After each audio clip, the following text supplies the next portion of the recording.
Hello दोस्तों, नमस्कार। एक बार एक राजा होते हैं।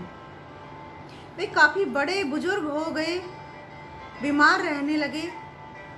एक बाबा उनको बोलते हैं कि महाराज, अब आप राजसी काम छोड़ दीजिए और जंगलों में चले जाइए, ध्यान कीजिए, भगवान की भक्ति में लीन हो जाइए।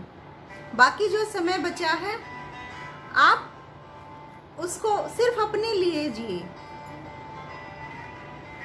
बहुत कर ली राजसी सेवा। तो राजा सोचते हैं कि हाँ, ठीक कह रहे हैं बाबा, अब मुझे ध्यान लगाना चाहिए, भगवान की भक्ति करनी चाहिए। ठीक है, मैं जंगलों में चला जाता हूँ। तो राजा की 4 रानियां होती हैं। वे क्या करते हैं, सोचते हैं कि किसी एक रानी को लेके और मैं जंगलों की तरफ निकल लेता हूँ। सबसे पहले वे जाते हैं चौथी रानी के पास, जिससे सबसे लास्ट में शादी हुई थी। उसके पास जाते हैं और कहते हैं कि रानी, मेरे साथ चलो, मैं जंगलों में जा रहा हूँ और मेरे साथ आप भी चलोगे तो मुझे अच्छा लगेगा। चौथी रानी क्या कहती है, साफ मना कर देती है, नहीं महाराज, मुझे नहीं जाना आपके साथ, मैं नहीं जा सकती, आप जाइए। फिर वहां से मायूस होकर महाराज निकलते हैं और तीसरी रानी के कक्ष में जाते हैं। तीसरी रानी से कहते हैं कि रानी, मुझे जंगलों में जाना है, मैंने संन्यास ले लिया है, भक्ति में लीन मुझे होना है, बाकी के दिन मुझे अब जंगल में बिताने हैं, आप मेरे साथ चलिए। क्या आप मेरे साथ चलोगे? तीसरी रानी कहती है कि नहीं, मैं तो दूसरी शादी कर लूंगी, मैं आपके साथ जंगलों में नहीं जाऊंगी। वहां से भी मायूस होकर निकल लेते हैं और जो दूसरे नंबर की जो रानी है वहां पर जाते हैं, उनके कक्ष में जाते हैं और कहते हैं, रानी, मैं जंगल जा रहा हूँ, मैं संन्यास ले रहा हूँ। इस तरह से वही बातें फिर दोहराते हैं और उस रानी को बोलते हैं कि क्या आप मेरे साथ चलोगे? जो दूसरी रानी थी, दूसरे नंबर पे जिससे शादी हुई थी, वो रानी क्या बोलती है कि महाराज, मैं आपके साथ चली तो जाती, लेकिन मैं नहीं जा सकती। महाराज बड़े उम्मीद से वहां पे आए थे, वो सोचते थे दूसरी रानी तो मेरे साथ जाएगी ही, वो हमेशा मेरे सुख में दुख में मेरे साथ रही है, मेरे हर फैसले में मेरे साथ है, साथ खड़ी थी और वो मेरे साथ जाएगी। लेकिन दूसरी रानी भी कह देती है कि नहीं महाराज, मैं आपके साथ नहीं जा सकती, मैं इतना कर सकती हूँ कि आपके जो मृत्यु के बाद मैं आपका दाह संस्कार बड़ी राजसी और वैभव तरीके से मैं करवा दूंगी और मैं आपके साथ नहीं जा सकती, नहीं जाऊंगी, मैं जाना चाहूँ तो भी नहीं जा सकती, मुझे नहीं जाना। तो वो भी मना कर देती है। तो वहां से भी वे मायूस होकर निकलते हैं राजा। तो अचानक एक आवाज आती है कि महाराज रुकिए, बोलिए कहाँ चलना है, मैं आपके साथ चलने के लिए तैयार हूँ। जानते हो कौन है वो?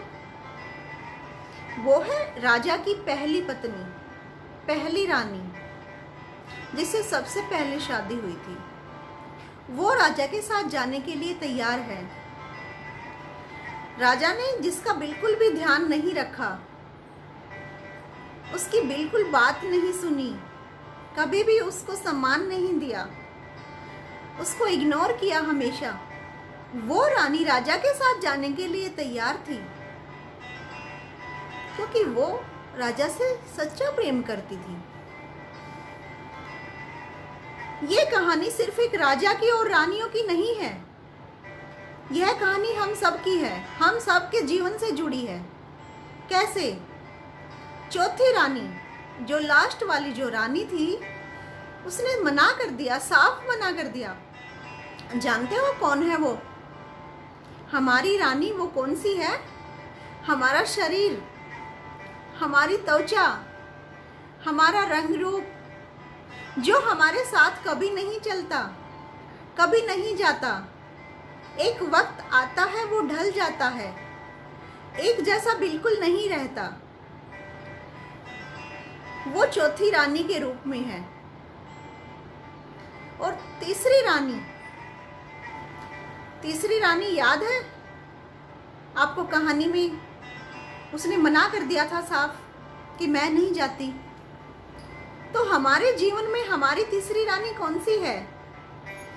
वो वैभव, वो सभी चीजें, शान शौकत की, मोबाइल, लैपटॉप, गाड़ी, घर, बंगला, ये सब चीजें, इन सब चीजों के पीछे भागता रहता है इंसान। इन सब चीजों के लिए मरता है, जीता है, दिन रात मेहनत करता है।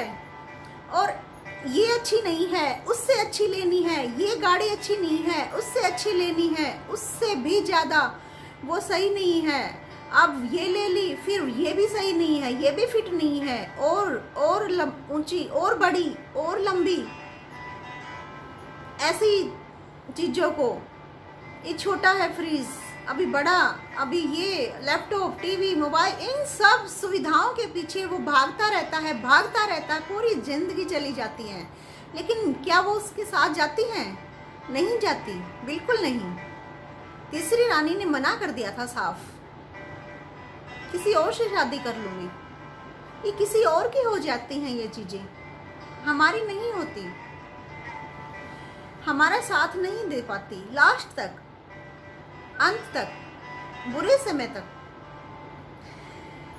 और जो दूसरे नंबर की रानी है, जिसने कहा था आप जाइए, मैं आपका दाह संस्कार बड़े अच्छे ढंग से करवा दूंगी, वो क्या है? हमारी फैमिली। हमारी लाइफ में वो रानी है हमारी फैमिली। हमारी फैमिली जो हमारे साथ है, हमारे सुख में दुख में हमेशा हमारे साथ रहती है, हमें समझाती है, हमें हर चीज़ में हर राय देती है, हर फैसले में।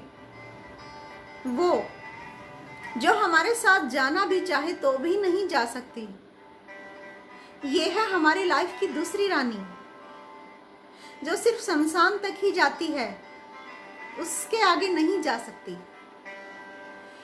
और पहली रानी जो साथ जाने के लिए तैयार थी, राजा ने बिल्कुल भी उसकी केयर नहीं की, उससे प्यार नहीं किया, अब उसकी ध्यान है जो उसका नहीं रखा।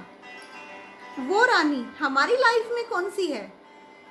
वो रानी हमारी लाइफ में है हमारी सोल, हमारी आत्मा, जिसका हम बिल्कुल भी ध्यान नहीं रखते। हम अपनी आत्मा का बिल्कुल भी ध्यान नहीं रखते। हमारी आत्मा हमें सही फैसला, सही राय देती है, हर समय पर हर बुरे काम को करने से रोकती है। जो भी कार्य या फैसला अच्छा नहीं होता हमारे लिए या हमारे परिवार के लिए, वो आत्मा हमें संकेत देती है, बताती है कि नहीं, लेकिन हम अपनी सोल की, अपनी आत्मा की नहीं सुनते, हम उसको इग्नोर कर देते हैं, तो उसका हम बिल्कुल भी ध्यान नहीं रखते। हमेशा हमारी अंदरूनी आत्मा हमें अच्छा करने के लिए प्रेरित करती है और बुरा करने से हमें हमेशा रोकती है, लेकिन हम कभी भी अपनी अंदरूनी आवाज को नहीं सुनते, नहीं सुन पाते, हम उसको दबा देते हैं। हमेशा हमें अपनी अंदरूनी आवाज को सुनना है, हमारी आत्मा का ख्याल रखना है, उसको खुश रखना है, उसकी बात सुननी है, वो क्या कह रही है। तो हमेशा हमें अपने मन का तन से ज़्यादा अपने मन का ख्याल रखना है। उन सभी रानियों की बजाय अगर उस रानी का राजा ख्याल रखता जो उसके हर सुख दुख में उसके साथ खड़ी थी, उसके साथ चलने के लिए तैयार थी, तो राजा कितना सुखी होता। उसका मन तो आत्मग्लानि से भर गया कि जिसकी मैंने बिल्कुल भी कदर नहीं की वो ही आज मेरे साथ खड़ी है। तो इसी प्रकार हमारी आत्मा है, हम जिसकी बिल्कुल भी कदर नहीं करते वो हमें हमेशा सही राय देती है सही समय पर, और जिसको हम नहीं सुनते दबा देते हैं। तो हमेशा मन की आवाज़ को सुनो और उसके हिसाब से अपने कार्य करने का फैसला लें, अपने जीवन के निर्णयों को आगे बढ़ाएं। तो कल फिर मिलते हैं एक नए टॉपिक पर। जय हिंद।